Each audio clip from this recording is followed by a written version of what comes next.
Hello everybody, John Gregory here from Theme Park Tribune bringing you, as you can see, a Universal Orlando hotel room tour and review.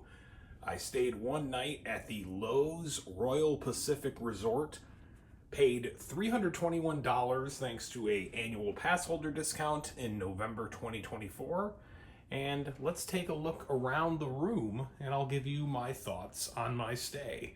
So, if you're not familiar with Universal Orlando's resort options, three of the hotels offer I would say the best hotel perk for any theme park, maybe in the world.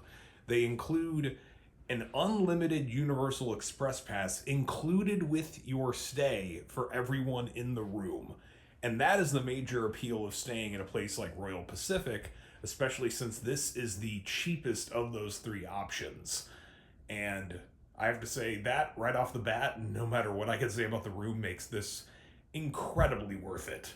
But let's, as long as we're here, go around the room too. So, start off in the foyer, the doorway area, pretty basic. You see they have a spot for a connecting room, a door for the connecting room, I should say. And then you immediately turn to the right and you get the sink area for the bathroom. Turn on all the lights here. It is early in the morning. I might have forgotten a few things. So, a pretty usual setup here, with all your toiletries, your towels underneath, two different mirrors here, and then the full-length mirror, hello, over here. Not lit all around the outside here like some other mirrors at Universal hotels, but still, perfectly serviceable. And then over here is where the shower and commode area will be. Shower pressure on this one was actually a little odd. The main shower nozzle here, that kind of had not great water pressure. The handheld one had perfectly good water pressure. But otherwise, it steamed up nicely.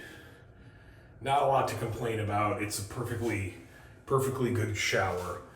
You do have your shampoo, conditioner, body wash over there on the side, and dispensers.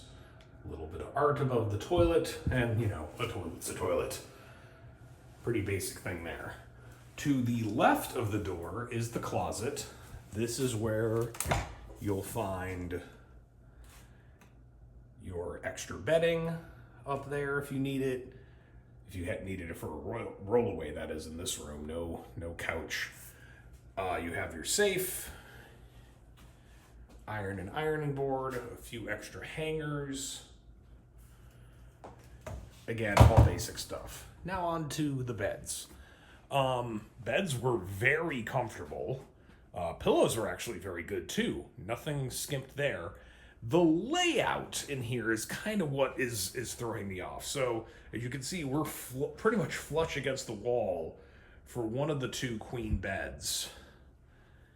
And therefore, you only get one side of the bed really with an access to a table to have their phone on. And then over here, you kind of have, a little bit, not too much extra space, honestly. It feels like maybe they took out some extra space over there by the bathroom at some point. It's very strange to have, where one side of a bed would have to, shimmy out the end. There's not enough room in what is supposed to be basically a deluxe level resort. Not enough room on both sides of a queen bed for someone to get out. It's not the worst thing in the world. It's just a little odd.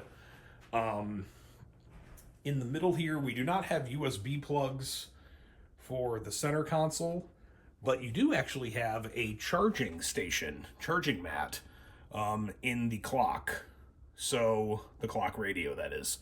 And actually, I'm sorry, I correct myself. There are USB ports. I literally did not notice them until now.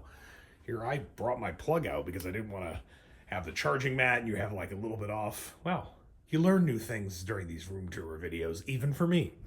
You do have a few plugs right there in the center, so you're gonna get your stuff charged. No question about that. TV console over here. That the room does come with 2 Fiji water bottles that you will have to pay for, so resist the temptation unless you want to pay $7 for water. The fridge is over here on the left side of this door, along with your coffee maker and all that stuff in there. Those are the extras under there. It is a K-Cup brewer, which is nice. It is a thing where I would really recommend checking that in any room in case you ever want to use it. Those things don't get used all that often by guests and therefore don't get cleaned all that often by housekeeping. Over here you have another desk area, or a desk area I should say. There's the only one. It isn't early in the morning, folks, so cut me some slack. Plenty of USB ports in here. You got 2 right there on either side, along with some other plugs, a lamp, and then for some reason a chair. Don't know why this had to be squeezed into the room, but whatever. Making up some space, and you can see we have some nice wall art, kind of giving the room a different vibe here. And this is a standard view room, I believe. I don't think I upgraded to anything. But not a view of the pool. I'm over in Tower 1 of Royal Pacific, but you can tell how close you are to the parks from here. It's really like maybe a 10-minute walk at most in order to get into City Walk, which dumps you that entrance, the Garden Walk entrance dumps you right near Margaritaville, and short walk from there into Islands of Adventure, a little bit longer into Universal Studios Florida, but honestly it beats out the boat a lot of times. So, thoughts overall on this hotel. The reason you're staying here is that unlimited express pass, but there's some other good things about this. I think the room, flush against the wall bed aside, is really good, really comfortable, worth the money, especially at kind of an annual pass holder discount price.